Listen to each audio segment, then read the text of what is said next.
Hello everyone, welcome to Vivek computer classes. जैसा कि पिछली क्लासों में हमने देखा था प्रशांत महासागर के बारे में, आज हम उसके आगे हिंद महासागर के बारे में जानेंगे और आर्कटिक महासागर के बारे में जानेंगे, अटलांटिक महासागर के बारे में जानेंगे। तो चलिए शुरुआत करने से पहले एक बार रिवीजन कर लेते हैं जो हमने पिछली क्लासों में पढ़ा था। हम जानते हैं पृथ्वी पर टोटल 7 महाद्वीप और 5 महासागर हैं। महाद्वीप में एशिया महाद्वीप, अफ्रीका महाद्वीप, north America, south America, Antarctica और यूरोप महाद्वीप है। और महासागरों में Pacific ocean, Atlantic ocean, Indian ocean, southern ocean, Arctic ocean है। ये महाद्वीपों की कुछ स्थिति है जिसमें सबसे बड़ा है एशिया महाद्वीप, दूसरा है अफ्रीका महाद्वीप, तीसरा है नॉर्थ अमेरिका, चौथा है साउथ अमेरिका, एंड फिर अंटार्कटिका महाद्वीप, फिर यूरोप महाद्वीप, उसके बाद सबसे छोटा है ऑस्ट्रेलिया महाद्वीप। महासागरों की स्थिति अगर हम देख लें पृथ्वी पर तो ऊपर में है आर्कटिक ओशियन, नीचे Atlantic ocean, Indian ocean, Pacific ocean and southern ocean. Southern ocean को बहुत लोग सागर मानते भी हैं, नहीं भी मानते हैं, लेकिन मुख्यतः अगर देखा जाए तो 4 महासागर हमारे यहाँ हैं: Atlantic ocean, Indian ocean, Pacific ocean and Arctic ocean. अगर सबसे बड़ा देखा जाए इसमें तो सबसे बड़ा है प्रशांत महासागर, उसके बाद है अटलांटिक महासागर, उसके बाद है इंडियन ओशन, उसके बाद है आर्कटिक महासागर, then Southern Ocean, sorry Arctic महासागर सबसे छोटा महासागर है। इसका कोड भी हम लिख सकते हैं पैसा, अगर जानना हो तो। सबसे पहले पैसिफिक ओशन, फिर अटलांटिक ओशन, फिर इंडियन ओशन, उसके बाद साउदर्न ओशन, उसके बाद आर्कटिक ओशन। आर्कटिक ओशन सबसे छोटा महासागर है। ये पैसिफिक ओशन की स्थिति बताने के लिए पैसिफिक ओशन कहाँ कहाँ पर है। आगे बढ़ते हैं, आज हम जानेंगे अटलांटिक महासागर के बारे में कुछ फैक्ट।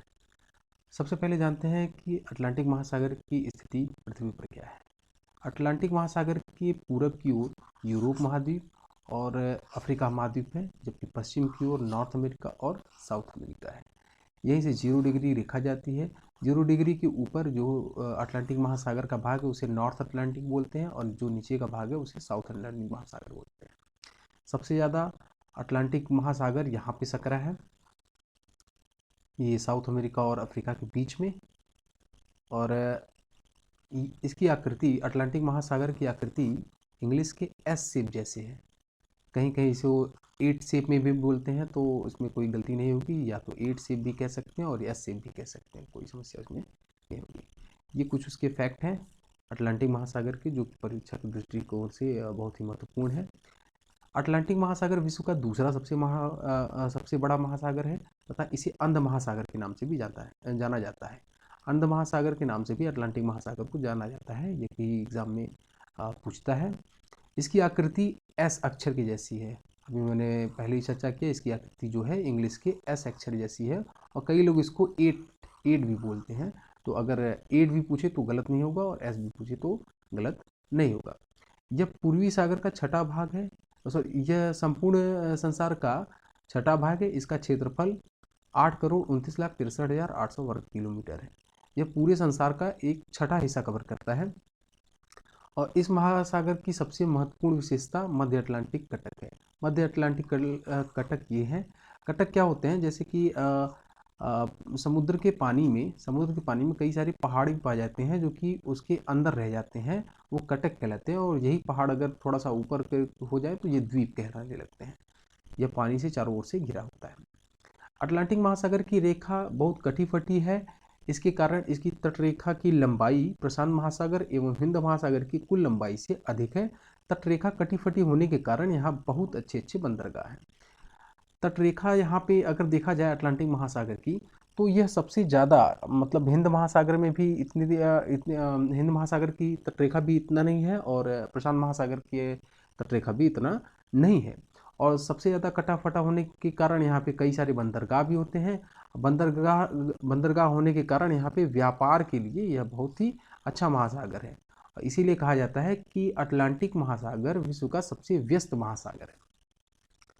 व्यापार के दृष्टिकोण से अटलांटिक महासागर विश्व का सबसे अधिक व्यस्त महासागर है। अटलांटिक महासागर में कई प्रकार के स्ट्रीट वगैरह भी पाए जाते हैं, जिनको अभी हम जानेंगे। अटलांटिक महासागर प्रशांत महासागर से एक तो पनामा जल संधि के द्वारा, और दूसरा यहाँ पे मैगलन जल संधि के द्वारा मिलता है। अटलांटिक महासागर का पानी प्रशांत महासागर से एक तो पनामा जल संधि के द्वारा और यहाँ पे मैगलन जल संधि के द्वारा मिलता है। मैगलन जल संधि जहाँ मैगलन जल संधि साउथ अमेरिका के एक छोटे से भाग टेरा डेल फ्यूगो को उससे अलग करता है। यहाँ पे पनामा जल संधि जिसके द्वारा नॉर्थ अमेरिका और साउथ अमेरिका अलग होते हैं। अटलांटिक महासागर के तटों के साथ बेफिन की खाड़ी, हडसन की खाड़ी, बाल्टिक सागर, बाल्टिक सागर, बेफिन की खाड़ी, ये सब हैं। अब इनकी स्थिति थोड़ा हम देखने का प्रयास करते हैं। देखिए ये हडसन सागर, हडसन बे है, यहाँ पे लेब्राडोर सी है, लेब्राडोर के ऊपर बैफिन सी है। बैफिन सी और लेब्राडोर सी के बीच में एक स्ट्रीट है जिसे डेविस स्ट्रीट बोलते हैं, डेविस जलसंधि भी बोलते हैं। गल्फ ऑफ मैक्सिको यहाँ पर है। अटलांटिक महासागर में ही साउथ अमेरिका की ये प्लाटा द्रोणी के सारे नदी गिरते हैं, जिसमें मुख्य ये पराना है, और यहीं पे अर्जेंटीना सी है, और यहीं पे कई सारे अर्जेंटीना सी भी है, और यहाँ पे केप ऑफ गुड होप है। केप ऑफ गुड होप जो है ये बाउंड्री बनाती है अटलांटिक ओशियन और इंडियन ओशियन की। ऊपर में अफ्रीका और यूरोप के बीच में एक जल संधि है जिसे जिब्राल्टर जल संधि बोलते हैं। जिब्राल्टर जल संधि अफ्रीका को यूरोप से अलग करने का काम करती है तथा भूमध्य सागर के पानी को अटलांटिक महासागर के पानी से मिलाती है। हालांकि भूमध्य सागर का भी पानी अटलांटिक महासागर का ही भाग है। इसके बाद अटलांटिक महासागर में ही बरमूडा ट्रायंगल और सारगेसो सागर उपस्थित है। बरमूडा ट्रायंगल और सारगेसो सागर। अच्छा, अटलांटिक महासागर का जो सबसे बड़ा गर्त है वो है प्यूर्टो रिको गर्त। अभी हम उसको भी देखेंगे। पहले सारगेसो सागर के बारे में समझते हैं। सारगेसो सागर एक ऐसा सागर है जिसका कोई तट नहीं है। यह मात्र एक ऐसा सागर है जिसका कोई तट नहीं है, इसीलिए इसे तटविहीन सागर भी कहते हैं। असल में सारगेसो नामक कोई सागर देखा जाए तो वास्तविकता में है ही नहीं।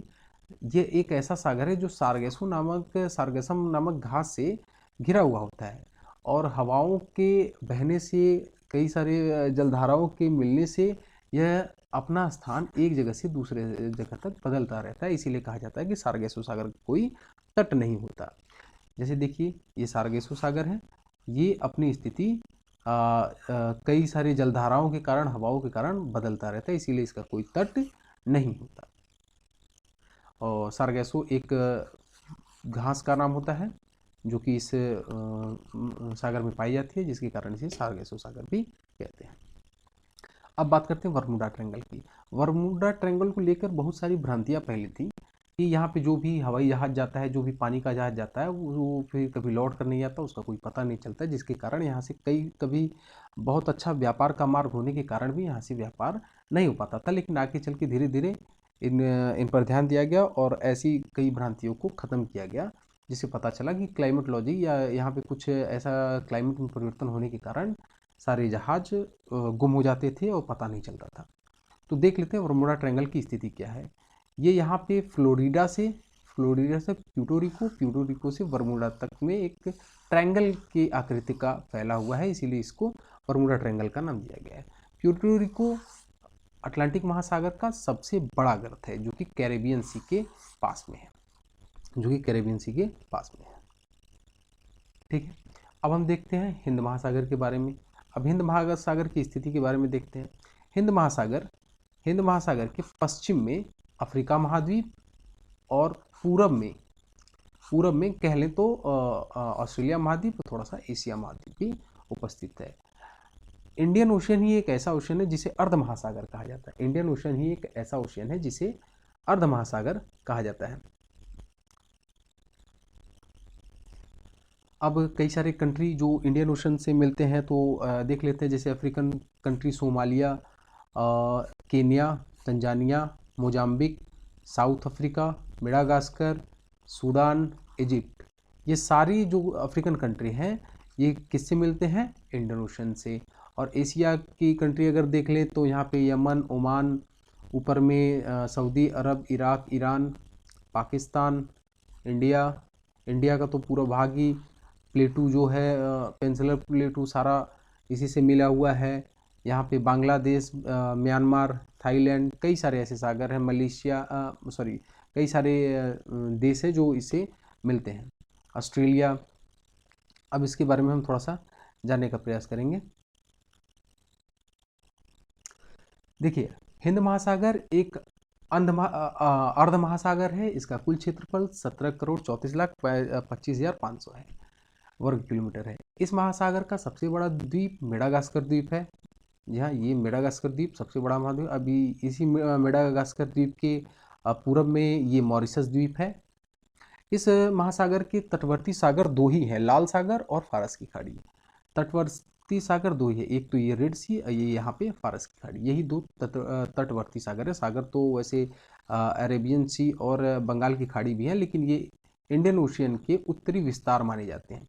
इंडियन ओशियन के उत्तरी विस्तार माने जाते हैं। भारत के इन राज्यों के पास जो सागर हैं वो अरब सागर कहलाते हैं, और इन राज्यों के पास जो सागर होते हैं वो बंगाल की खाड़ी में गिने जाते हैं। हिंद महासागर का सबसे बड़ा गर्त सुंडा गर्त है। हिंद महासागर का सबसे बड़ा गर्त सुंडा गर्त है, यहीं पे है सुंडा ट्रेंच।